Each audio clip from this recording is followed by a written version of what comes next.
जनाबाई श्री नामदेव जी के घर पर रहती थी। नामदेव एक महाराष्ट्र के बहुत बड़े संत हुए। पूरे दिन तो नामदेव जी के यहां सेवा करती थी और शाम को नामदेव जी कीर्तन करते थे। लेकिन एकमात्र जनाबाई को ठाकुर जी दिखाई देते थे। नामदेव जी जब कीर्तन करते तो ठाकुर जी नाचते हुए आते थे और खूब जोर से नाचते थे। कहते हैं श्री जनाबाई मंदिर नहीं जाती थी। तो नामदेव जी ने एक दिन टोका, ए जना तू मंदिर क्यों नहीं जाती?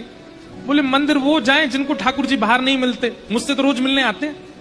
आप जब शाम को कीर्तन करते हो इतने सारे वैष्णव आते हैं, तब बीच में पीतांबरी पहन करके विठोबा भी आते हैं, विठल भी आते हैं और आके नृत्य करते हैं। एक बार एकादशी थी, बहुत भीड़ लगती है पंडरीनाथ भगवान के दर्शन की एकादशी के दिन। तो जनाबाई आज नामदेव जी से क्या बोली, आज एकादशी है। बोले तो और दिन से आज कीर्तन थोड़ा कम कीजिएगा। बोले क्यों? बोले आप कीर्तन करोगे विठोबा आएंगे, वो सुबह से थके हुए हैं, और आप बहुत जोर जोर से कीर्तन करोगे तो वो नाचेंगे, और वो नाचेंगे तो पहले से थके हुए और थक जाएंगे। इसलिए मेरी प्रार्थना आज कीर्तन कम करना। तो सब लोग कहते, बोले अरे जना तू कैसी बात करती है, बल्कि आज तो एकादशी, आज तो और दिन से ज्यादा कीर्तन होगा। तो जनाबाई रोती थी, चरण पकड़ लेती थी। बोले मैं आपके हाथ जोड़ रही हूं, आज कीर्तन कम करना, नहीं तो विठोबा के पांव में दर्द हो जाएगा। लेकिन कौन माने, जब तरंग आती है कीर्तन में तो सब नाचते हैं और जोर जोर से नृत्य होने लगा। इतने में ठाकुर जी आ गए। तो जनाबाई सबके पास जा करके बोले मत नाचो, बैठो, आप नाचोगे तो विठोबा भी नाचेगा और उसके पांव में दर्द हो जाएगा, बैठो बैठो। सबको बैठाती। ठाकुर जी बोले ए जना तू सबको बैठा मत, नाचने दे। बोले आपके पांव में दर्द हो जाएगा, आप थके हो सुबह से। तो ठाकुर जी कहते तू चिंता मत कर, ये जब सब चले जाएंगे मैं तेरे से पांव दबाने आ जाऊंगा, तू मेरे पांव दबा लियो। तब भी जनाबाई कोने में बैठी बैठी रोती रहती, और जब खूब जोर से मृदंग बजती तो कान पे हाथ धर लेती। बोले आज इतनी तेज मत बजाओ, वो देखो कितनी जोर से उछल रहे हैं विठल। जब सब चले जाते, सब सो जाते, रोती रोती जनाबाई पुकारती कब आओगे, मुझे पांव दबाना है। तेल लेकर के बैठती, घी लेके बैठती। फिर ठाकुर जी आते रात को, और रात में जैसे ही ठाकुर जी आते जनाबाई की गोद में पांव धर देते, ले दबा ले। तो फिर जनाबाई ठाकुर जी के पांव दबाती, पांव में घी लगाती और फिर डांटती ठाकुर जी को, तुम मानते नहीं हो ना, मैं इतना मना करती हूँ आपको और उछल उछल के नाचते हो, इतनी जोर से नाचते हो। एक दिन जनाबाई चक्की पीस रही थी, इतने में ठाकुर जी आ गए और ठाकुर जी आकर बोले ये जना सुन। बोले हाँ, तेरा मुझे पद बहुत अच्छा लगता, तू पद बहुत अच्छा गाती, चल मुझे पद सुना दे।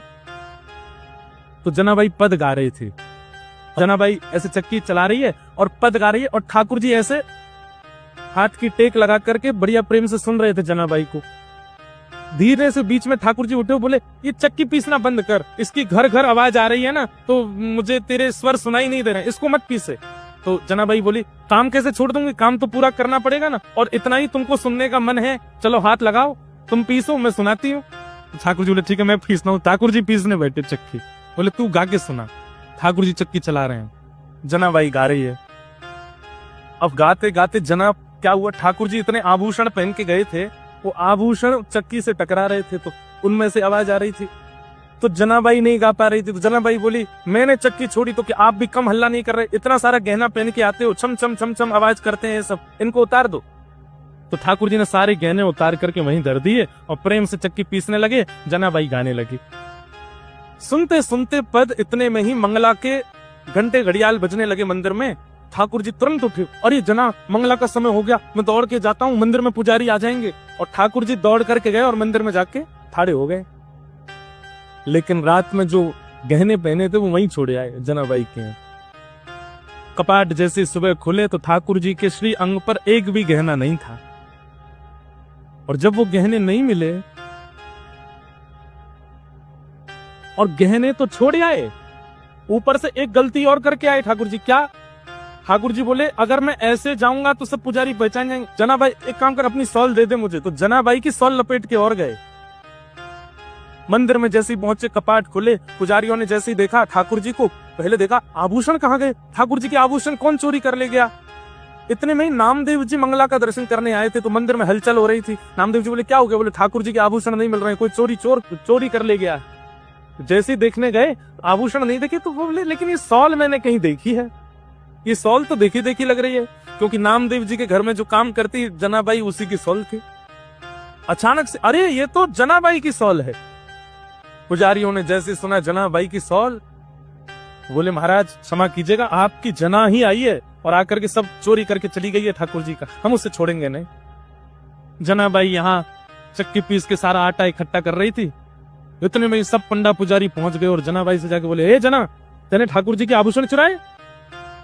और जनाबाई कुछ बोलती उससे पहले तो पुजारियों को दिख गए कि चक्की के पास नहीं सारे आभूषण रखे हैं। अब जनाबाई क्या समझाए उनको कि पांडुरंग मेरे पास रात को आते हैं, मैं उनके पैर दबाती हूँ, उनको गाना सुनाती हूँ, कोई मानेगा उनकी बात? पुजारियों ने कहा यही चोरनी है, इसी ने चोरी की है, इससे कुछ पूछना नहीं है, इसका मुंह बांध दो और इसको सूली पर चढ़ा दो। और यही किया, मुख बांध दिया, एक शब्द नहीं सुना उनका, और तभी सूली तैयार करके जनाबाई को चढ़ाने लगे। तो पुजारी जी बोले, ए जना, तेरी कोई अंतिम इच्छा है? तो फिर से जनाबाई ने एक मराठी में फिर एक कीर्तन गाया ठाकुर जी को टोकते हुए, और उसमें पूरे संसार को जनाबाई कहती हैं कि भैया ये प्रीत की रीत बड़ी कठिन है, इनसे प्रेम के मार्ग में अगर आओ तो सोच समझ के आना, ये बहुत खेलते। आज मैं ऐसी स्थिति में लाके खड़ी कर दी हूं, कहां रात में आ करके मेरे साथ में खेलते हैं, मेरे साथ भोजन करते हैं, मेरे पद सुनते हैं, और अब मुझ पर ही चोरी का इल्जाम लगा के सूली पर चढ़वा रहे हैं और खुद मंदिर में अपनी पूजा करवा रहे हैं, देखने तक नहीं आ रहे मेरी ओर। अरे संसार के लोगों, वैसे प्रेम करना हो तो इनसे ही करना, लेकिन इनसे प्रेम करो तो बड़े सोच समझ के करना, ये खेलते बहुत है। ये उस मराठी पद का ये भाव है। और जनाबाई सब पुजारियों के आगे बोली, मैं सफाई नहीं देना चाहती, मैं क्या बताऊं आपको कि मेरे साथ क्या हुआ, मैं बस उन स्मृतियों को हृदय में धारण कर लेती हूँ जो पांडुरंग ने मुझे दिए हैं, और उनके साथ में जाना मंजूर समझूंगी। और सूली पर चढ़ा दिया। जैसे ही सूली उनके गले में लटकाई और पीछे से उसको कस करके बस खींचने ही वाले थे, इतने में ही पांडुरंग भगवान क्रोधित हो गए, और जो सूली का जो फंदा था वो तुरंत रस्सी से जल बन गया, पानी बन गया, और पानी बन करके अदृश्य हो गया। जैसे ही अदृश्य हुआ, श्री नामदेव जी महाराज तुरंत पहुंचे। उन्होंने जाकर के सब पुजारियों से कहा, बोले पांडुरंग भगवान बड़े क्रोध में हैं, मंदिर में भी बड़े क्रोध में दिखाई दे रहे हैं, वे जनाबाई को ये दंड नहीं दिलवाना चाहते, निश्चित ही कोई अंतरंग लीला है। अरे इतने घेराबंदी में ठाकुर जी रहते हैं, ये छोटी सी लाली कैसे चली जाएगी अंदर, तुमने सोचा? अरे तो ये आभूषण यहाँ कैसे आ गए? बोले तुम ये सोच सकते हो कि ये छोटी सी बालिका ताला तोड़ के भीतर जा सकती है, ये क्यों नहीं सोच सकते कि वो परब्रह्म भगवान इसके पास आए होंगे और अपने आभूषण छोड़ के चले गए होंगे? ये विचार क्यों नहीं करते हो? लेकिन बंधुओं, उसके बाद जनाबाई बड़ी हताश सी हो गई, सबने क्षमा मांगी, लेकिन जनाबाई बोली नहीं, अब पांडुरंग मुझे बुला रहे हैं और मैं जा रही। और तुरंत वहां से निकली, पीछे लोग भागे, लेकिन फिर वो दिखाई नहीं दी, ठाकुर जी उनको लेकर के प्रस्थान कर गए।